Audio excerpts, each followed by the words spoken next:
yeah, yeah, yeah, yeah, yeah, yeah. Look unto the Lord. Bless the Lord, could he save me here? Take a wrong turn, oversteer. Man of the building, I'm the overseer. Hunting and shooting for a deer. Venice prey, walking through the streets. If I could survive another day, hitting licks, robbing liquor stores. What's the daily?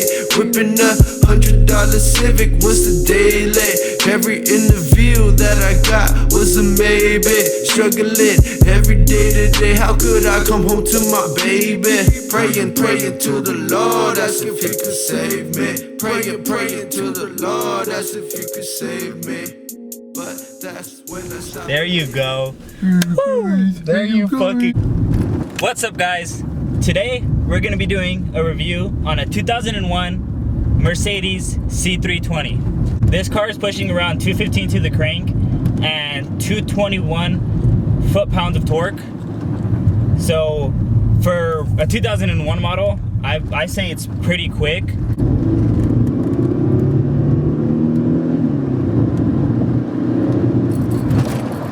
Being a 2001, the interior is so clean. Cleaner than my own car. And it only has about, let's see, 112,000 miles, which isn't bad at all considering the year of this car. It's a 2001. I can tell that my buddy Maikal has taken very good care of this car considering how well maintained this car is. There is no rips or tears on this thing. The paint is flawless. One thing that really shocked me that the owner does is he does not hand wash this car. All he does is spray it down with the hose and let it air dry. And just by doing that, there is absolutely no flaws in this paint job.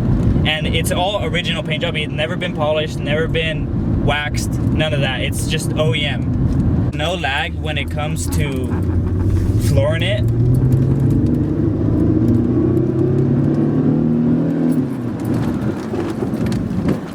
The car shifts very well on its own, so I don't even need to put it in manual mode because it does offer a Tiptronic mode.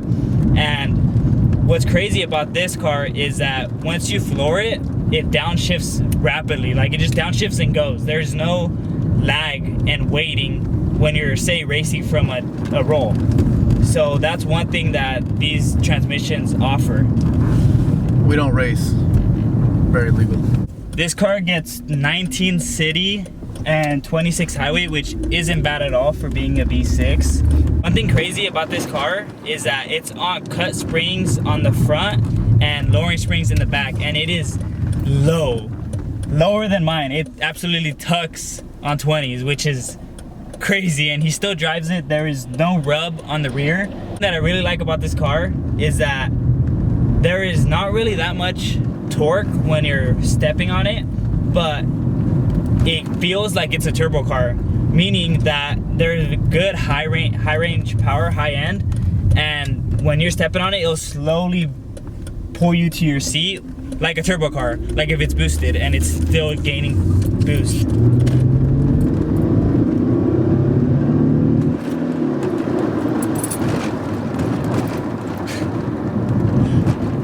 I like it. It's very smooth. I love the feeling of this car, and it's a lot smoother than, let's say, coilovers, and especially smooth for being on cut springs. If you open the hood, it looks like it's dual intake, which it's not. It's one single throttle body that has two separate intakes heading out to the front where it draws in air.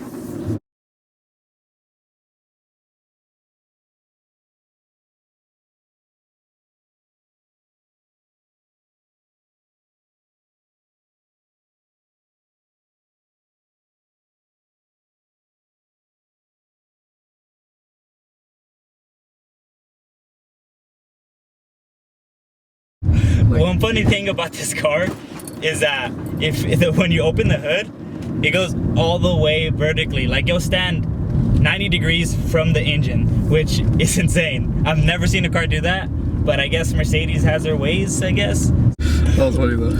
One thing the owner said was that since Mercedes is very unreliable, they created the hood to be vertical so they could easily take the engine out. You can get these for around $3,000 to $4,000, which isn't bad at all.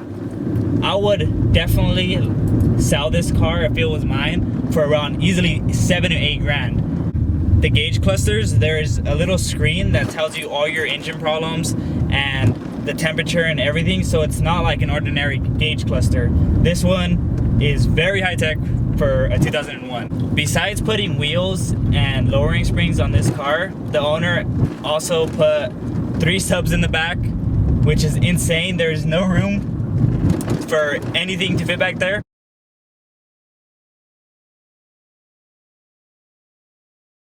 There isn't any cruise control buttons on the steering wheel like a normal car. It's right here, right behind, where you'll be able to control it.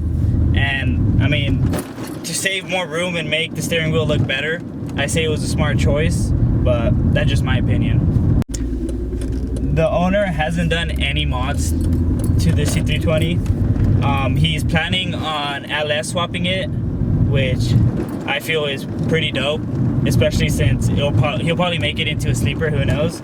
But he's definitely gonna LS swap it, and I'll make sure to record that and show you guys how it's evolved. One thing you have to consider about buying these is that the maintenance is obviously gonna be more expensive. He does have a check engine light on his car, so this car is running fine, but there is oil leaking. He needs to figure that out. And I mean, it's not bad. If you're gonna want a super reliable car, this isn't your car. You're better off buying a Toyota or Honda. But with this is a car that you want to be stylish in, and you risk having that problems. You risk having the problems of it breaking down or something going wrong, and you're gonna have to pay for it. I can't tell you personally if Mercedes are reliable or not.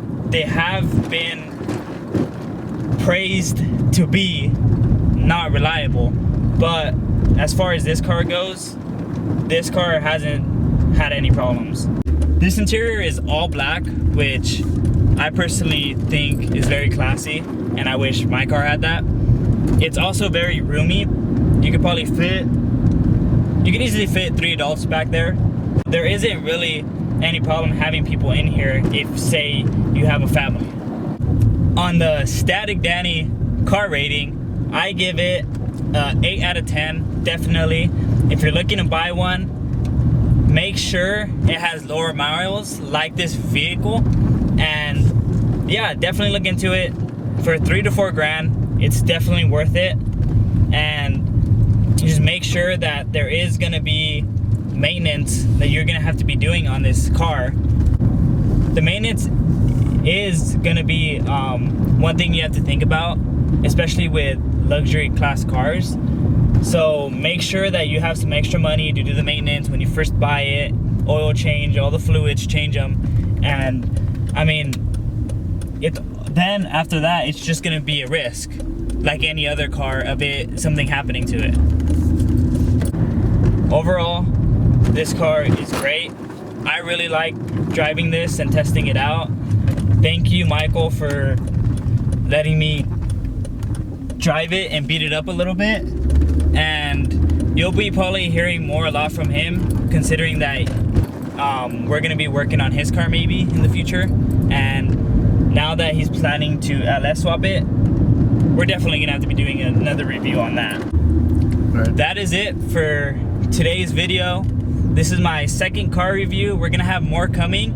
So thank you for everyone who's been supporting this channel. We're past 100 subs in about a month. So thank you, everybody. And yeah, hope you like this video. Follow me on Instagram at staticdanny. Subscribe to this channel, like, comment, and we'll catch you on the next one. Are you guys waiting for a review on the Veloster? Should we do one or no? Yeah, definitely. I don't know. Someone should comment below and let me know if we should do that or not. Comment below if you want Martin to do a review on his Veloster. We're definitely most likely gonna do it anyways, so just let us know. And yeah.